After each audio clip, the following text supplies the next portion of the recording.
Hello दोस्तों, welcome to and classes. आज हम लोग मैकेनिक्स एमसीक्यू पार्ट फिफ्थ पढ़ेंगे। Engineering mechanics MCQ part fifth पढ़ेंगे। चलिए स्टार्ट करते हैं।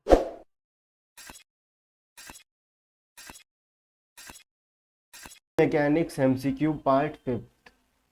The coefficient of friction depends upon. Coefficient of friction जो होता है वो किस पे डिपेंड करता है? पहले हम लोग समझ लेते हैं फ्रिक्शन क्या होता है।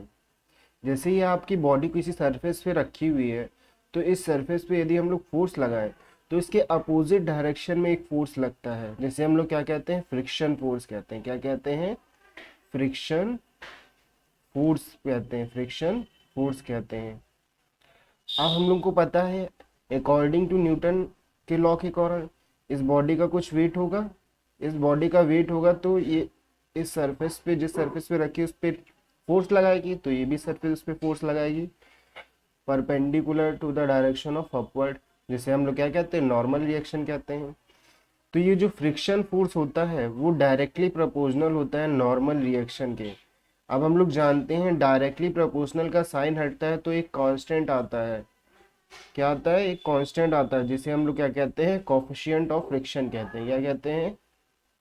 Coefficient of friction.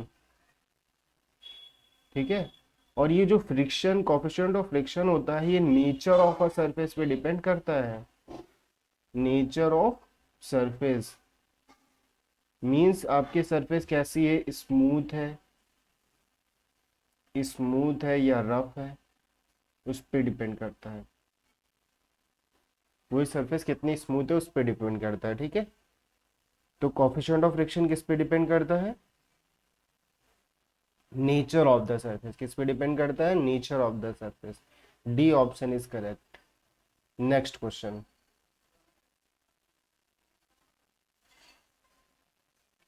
The ratio of limiting friction and the normal reaction is known as.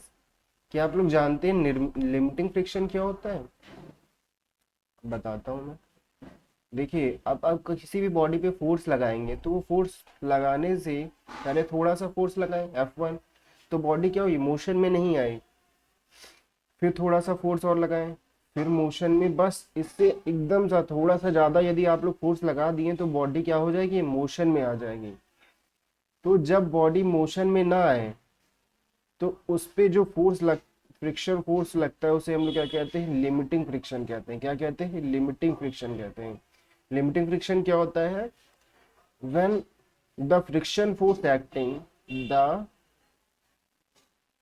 Friction force acting when the body when the body just come to in motion, just comes to in motion means क्या हुआ, वो friction force जब body motion में आने ही वाली हो, just come to in motion means क्या हुआ, बॉडी मोशन में ही आने वाली हो, तब जो उस पर फ्रिक्शन फोर्स लगता है वो क्या होता है, लिमिटिंग फ्रिक्शन होता है। और याद रखिएगा, लिमिटिंग फ्रिक्शन फोर्स सबसे ज़्यादा होता है। लिमिटिंग फ्रिक्शन फोर्स क्या होता है? सबसे ज़्यादा होता है एज कंपेरिजन टू। सबसे ज़्यादा लिमिटिंग फ्रिक्शन फोर्स होगा, फिर आपका होगा स्लाइडिंग फ्रिक्शन, और फिर आपका होगा रोलिंग फ्रिक्शन। सबसे कम होता है रोलिंग। किसी भी चीज़ को आप लोग रोल करते हुए ले जाएं, जैसे सिलेंडर है, इसको यदि आप लोग रोल करते हुए ले जाएं तो आपको क्या होगा, कम फ्रिक्शन लगेगा इस सिलेंडर पे। फ्रिक्शन क्योंकि नेचर ऑफ अ सरफेस पे डिपेंड करता है, ना कि एरिया ऑफ द सरफेस पे। ठीक है। तो the ratio of the limiting friction force and the normal reaction is known as. Normal reaction means ये सरफेस अपवर्ड डायरेक्शन में क्या होगी, इस पे रिएक्शन देगी, इसी को क्या कहते हैं, नॉर्मल रिएक्शन कहते हैं। तो हम लोगों ने पढ़ा है एफ बराबर क्या होता है, म्यू आर होता है। तो लिमिटिंग फ्रिक्शन फोर्स और नॉर्मल रिएक्शन का जो रेशियो होगा वो क्या कहलाता है, कोफिशिएंट ऑफ फ्रिक्शन। क्या कहलाता है? Coefficient of friction. On a ladder resting on a smooth ground and leaning against a vertical wall, the force of friction will be। अब क्या कह रहा है, आपके पास एक वर्टिकल वॉल है, ऐसे दो वॉल्स हैं, ठीक है। अब इसमें एक लैडर रखी हुई है, क्या है आपकी लैडर है, सीढ़ी रखी हुई है। अब ये जब सीढ़ी रखी हुई है, ये क्या किसी एंगल पे झुकी हुई है, लीनिंग का मतलब होता है झुकी हुई है, ठीक है। तो क्या होता है, तो इस पे एक फ्रिक्शन फोर्स लगता है। हम लोग मान के चलते हैं कि ये बॉडी बॉडी पे क्या हो रहा है, इसका कुछ वेट होगा, तो ये सीढ़ी क्या होगी, खिसकेगी नीचे की तरफ, नीचे की तरफ क्या होगी, खिसकेगी। तो फ्रिक्शन फोर्स क्या होता है, जिस डायरेक्शन में मोशन होता है उसकी अपोजिट डायरेक्शन में फोर्स लगता है। तो फ्रिक्शन फोर्स कहाँ लगेगा, अपवर्ड डायरेक्शन में लगेगा, upward at its upper and पे अपवर्ड, और जो डाउनवर्ड देखें तो यहाँ पे कांटेक्ट में है। तो ये बॉडी कहाँ जाएगी, इस साइड जाएगी। अब तो आपका फ्रिक्शन फोर्स कहाँ लगेगा, डाउनवर्ड एट इट्स अपर, यहाँ पे क्या लगेगा, टूवर्ड्स द, ऐसे लगेगा ना फ्रिक्शन फोर्स, ठीक है। अपवर्ड कब लगेगा, यहाँ पे अपर एंड पे अपवर्ड लगेगा। तो upward at its upper and पे क्या लगेगा, अपवर्ड। आपका सी ऑप्शन इज करेक्ट, ठीक है। इसमें कि दो क्वेश्चन बन सकते हैं, अभी एक और क्वेश्चन आएगा तो आपको क्लियर कर दूंगा। The friction force encountered after commencement of motion, वो फ्रिक्शन फोर्स बताना है जब बॉडी क्या हो जाए, मोशन में आ चुकी हो। ये बॉडी हमारी क्या कर रही है, मोशन में है। तो इस पे फ्रिक्शन फोर्स कौन सा लगेगा, इस पे फ्रिक्शन फोर्स कौन सा लगेगा, डायनेमिक फ्रिक्शन। क्या लगता है, डायनेमिक फ्रिक्शन।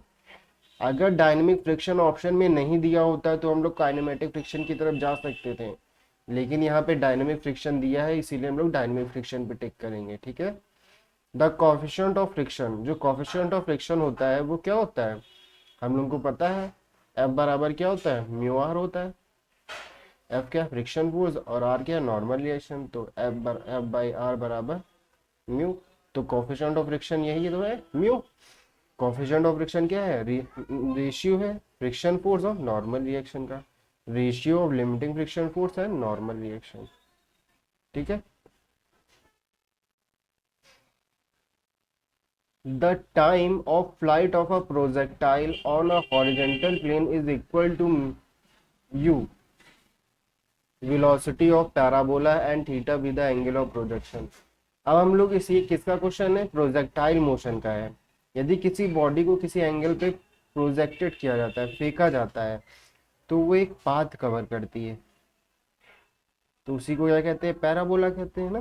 प्रोजेक्टाइल मोशन क्या होता है, जब बॉडी एक साथ दो मोशन, दो प्रकार की डिस्टेंस कवर करे, एक हॉरिजेंटल, देखो हॉरिजेंटल भी ट्रेवल कर रही है और वर्टिकल भी ट्रेवल कर रही है, तो इसी मोशन को क्या कहते हैं, प्रोजेक्टाइल मोशन कहते हैं।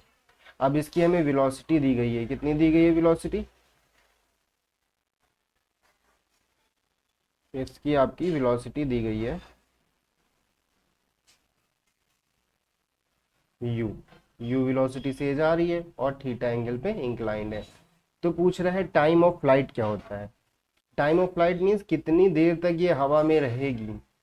तो हम लोगों को पता है टाइम ऑफ फ्लाइट क्या होता है, टी बराबर क्या होता है, 2u साइन थीटा अपॉन जी होता है। टी बराबर क्या होता है, 2u साइन थीटा अपॉन जी। ये क्या है, टाइम ऑफ फ्लाइट है, क्या है, time of flight, FLIGHT। Flight, time of flight means कितनी देर तक ये हवा में रहेगी।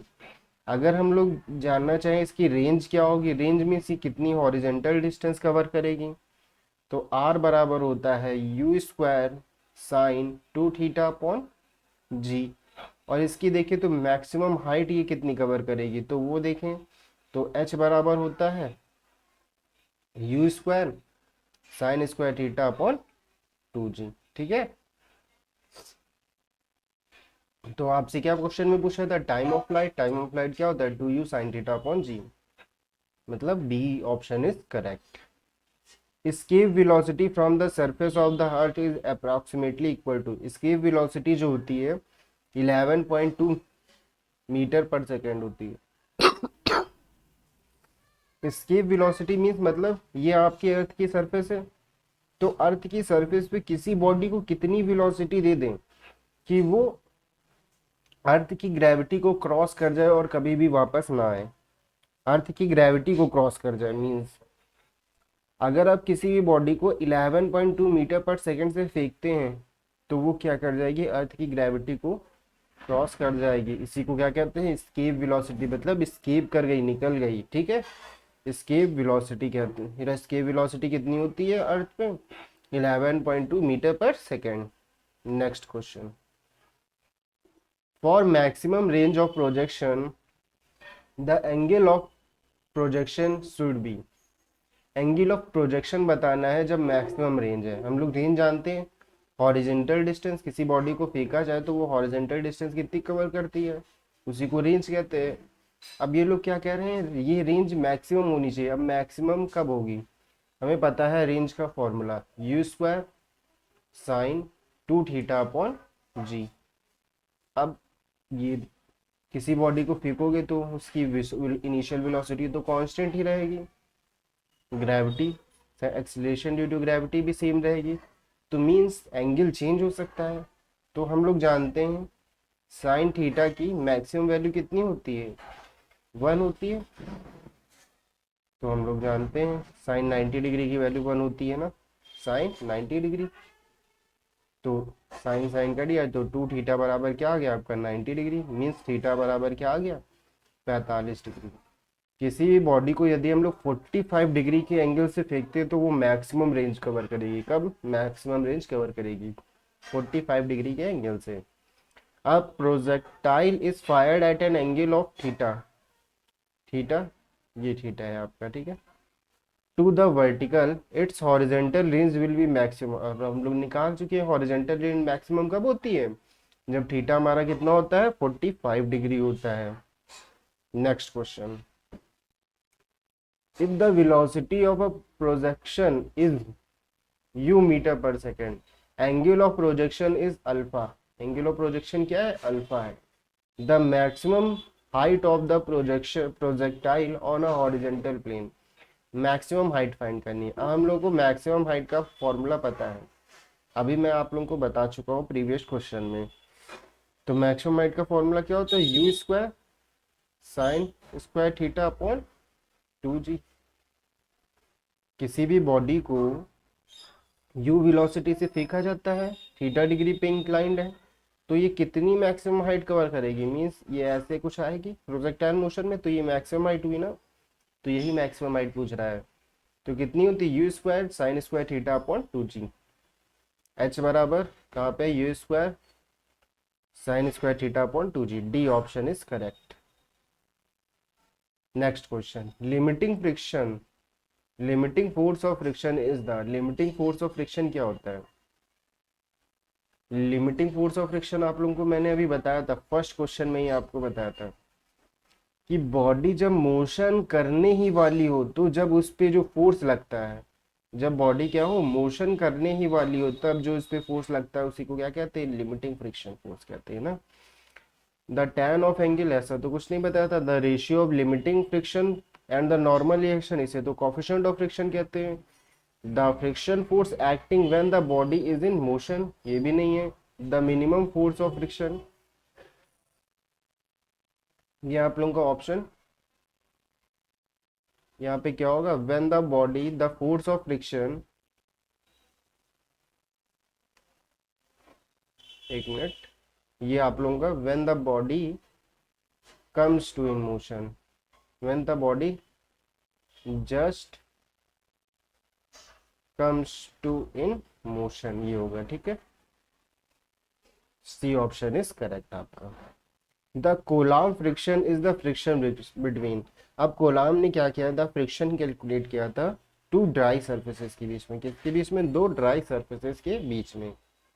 Next question, dynamic friction as comparison to static friction, dynamic friction क्या होगा स्टैटिक फ्रिक्शन के कंपैरिजन में, ये बता रहा है। अब आप लोगों को पता है यदि कोई बॉडी रेस्ट में है और उसको मोशन में लाना होगा तो आप लोगों को ज़्यादा फोर्स की रिक्वायरमेंट होगी, और यदि कोई बॉडी पहले से ही मोशन में है, ये पहले से मोशन में है, ठीक है, और अब इसे अगर थोड़ा सा फोर्स लगा दे तो हमें क्या होगी, कम फ्रिक्शन लगेगा, मीन्स कम फोर्स की आवश्यकता होगी ना। तो मीन्स डायनेमिक फ्रिक्शन क्या होता है, जब बॉडी क्या हो मोशन में हो तब जो फ्रिक्शन लगता है उसे डायनेमिक फ्रिक्शन कहते हैं। और स्टैटिक फ्रिक्शन क्या होता है, जब बॉडी हमारी रेस्ट में हो तब जो फ्रिक्शन रहता है उसे क्या कहते हैं, स्टैटिक फ्रिक्शन कहते हैं। तो फ्रिक्शन स्टैटिक हो गया और फ्रिक्शन यहाँ पे क्या हो गया, डायनेमिक हो गया। तो डायनेमिक फ्रिक्शन हमेशा ही लेस होगा, क्या होगा, डायनेमिक फ्रिक्शन क्या होगा, लेस होगा हमेशा स्टैटिक फ्रिक्शन से, ठीक है। डायनेमिक फ्रिक्शन क्या होगा, लेस होगा। Dynamic friction is less as comparison to static friction. The tangent of angle of friction is equal to, the tangent of means tan of angle of friction. Angle of friction आप लोग जानते हैं, जैसे body है, इस body पे हमने force लगाया है F, तो इसके अपोजिट डायरेक्शन में क्या लगेगा, एक फ्रिक्शन फोर्स लगेगा, और ये बॉडी का क्या हो गया, नॉर्मल रिएक्शन हो गया। तो एंगल ऑफ फ्रिक्शन क्या होता है, ये आपका रिजल्टेंट हो गया, इन दोनों का रिजल्टेंट क्या होगा। तो ये जो एंगल बनाता है रिजल्टेंट नॉर्मल रिएक्शन के साथ, उसी को क्या कहते हैं, एंगल ऑफ फ्रिक्शन कहते हैं। तो यहाँ पे जो ये tan लैम्डा होता है वो किसके बराबर होता है, म्यू के बराबर होता है, किसके बराबर होता है, म्यू के। tan लैम्डा बराबर क्या होता है, म्यू। म्यू क्या है, कोफिशिएंट ऑफ फ्रिक्शन है, हम लोग को पता है। तो tan of angle of friction is called is equal to coefficient of friction. यहाँ पे जो लैम्डा है ये क्या है, एंगल ऑफ फ्रिक्शन है, क्या है, angle of friction. Next question, the maximum friction force which come into play when a body just begin to slide over the surface of another body। ये आप लोगों को पहले ही बता चुके हैं कि जब बॉडी क्या हो, जस्ट बिगिन टू स्लाइड, मतलब स्लाइड करने ही वाली हो, तो जब बॉडी पे जो फोर्स लगता है उसी को, मतलब मोशन में नहीं आई, अगर उस पर थोड़ा सा फोर्स लगा दे तो वो मोशन में आ जाएगी, तो उसी को क्या कहते हैं, लिमिटिंग फ्रिक्शन कहते हैं। क्या कहते हैं, लिमिटिंग फ्रिक्शन कहते हैं। Next question. Thank you. Please like, share and subscribe it.